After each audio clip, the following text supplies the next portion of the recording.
అందరికీ నమస్తే అండి. ఈరోజు మనం మటన్ దాల్చాని సూప్ లాగా చేస్తున్నాం. ఏంటంటే చాలా సింపుల్ అండ్ ఈజీ వే అండి, కుక్కర్లో పెట్టుకుని చేసుకోవడమే. నచ్చితే కనుక ఈ రెసిపీ మీరు కూడా ట్రై చేయండి.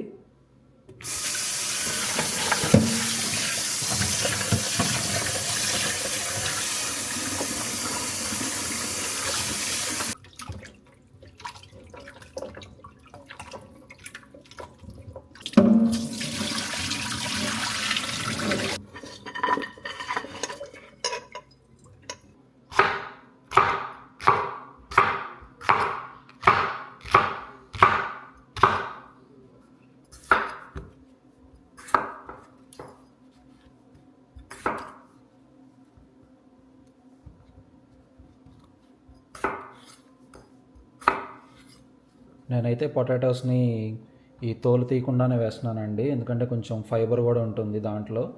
మీ ఇష్టం, మీరు తోలు తీయాలంటే తీసేసుకోవచ్చు. నేను బ్రోకలీ కూడా యాడ్ చేస్తున్నాను. దీంట్లో కొంచెం ఎక్స్ట్రా ప్రోటీన్ ఉంటుంది, ప్లస్ కొంచెం న్యూట్రియన్స్ కూడా ఉంటాయి.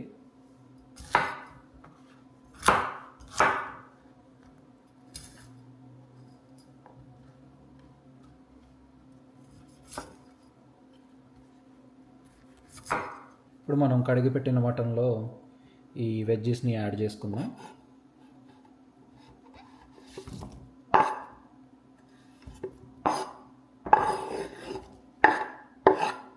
రుచికి తగినంత సాల్ట్, చూసి వేసుకోండి. ఇది మనం రైస్లోకి కాదు, జస్ట్ సూప్లా చేసుకుంటున్నాం కాబట్టి. పసుపు,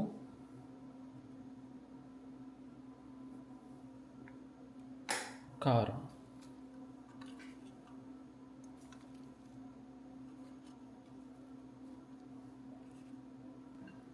అల్లం వెల్లుల్లి పేస్ట్ కూడా ఎంత తక్కువ వేసుకుంటే అంత బెటర్. ఆ ఘాటు, అది సూప్ కాబట్టి చూసి వేసుకోవాలి. ఇది కూడా,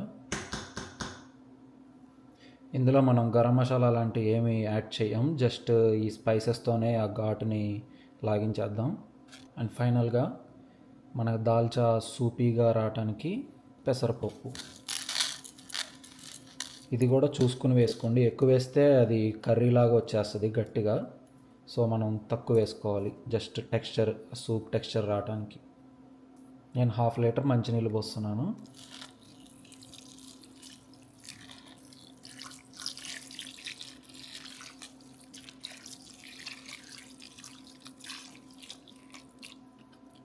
అన్నీ కలిసేటట్టు మంచిగా ఒకసారి కలబెట్టుకోండి స్పూన్తో.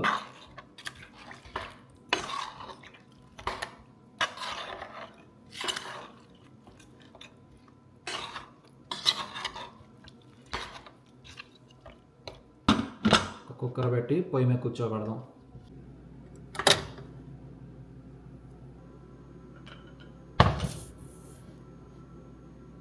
మీడియం హీట్లో ఒక 7 to 8 విజిల్స్ వచ్చేదాకా ఉంచుకుందాం.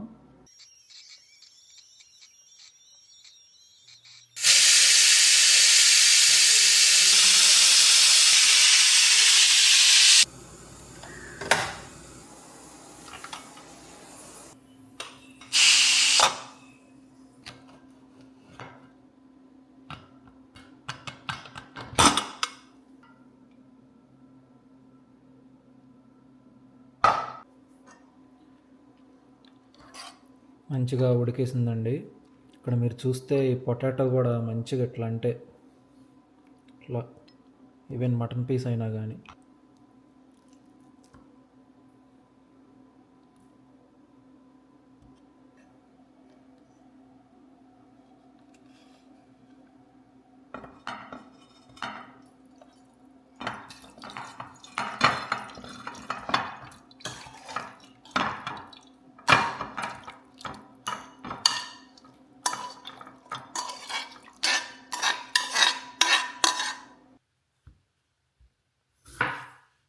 ఇందులో మంచిగా నిమ్మకాయ పిండి తిన్నాము.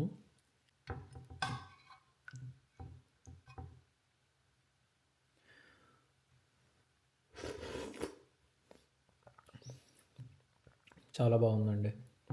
మీ అందరికీ ఈ రెసిపీ నచ్చిందని అనుకుంటున్నాను. ఖచ్చితంగా ట్రై చేయండి. మీరు ఒరిజినల్ దాల్చా కర్రీతో పోలిస్తే ఇది చాలా డిఫరెంట్ అండి. ఎక్కువ మనం ఇంగ్రీడియంట్సే కానీ ఏమీ వేయలేదు. లైక్ సొరకాయ కానీ టమాటా ఇట్లా పెద్ద పెద్ద వస్తువులు కర్రీలాగా వచ్చే వస్తువులు ఏమీ వేయలేదు. జస్ట్ మనం simple broccoli, capsicum and potato add చేసామంతే. చాలా లైట్గా అండ్ స్మూత్గా ఉంటుందండి. ఈ రెసిపీ కనుక మీరు ట్రై చేస్తే ఖచ్చితంగా కామెంట్ చేయండి.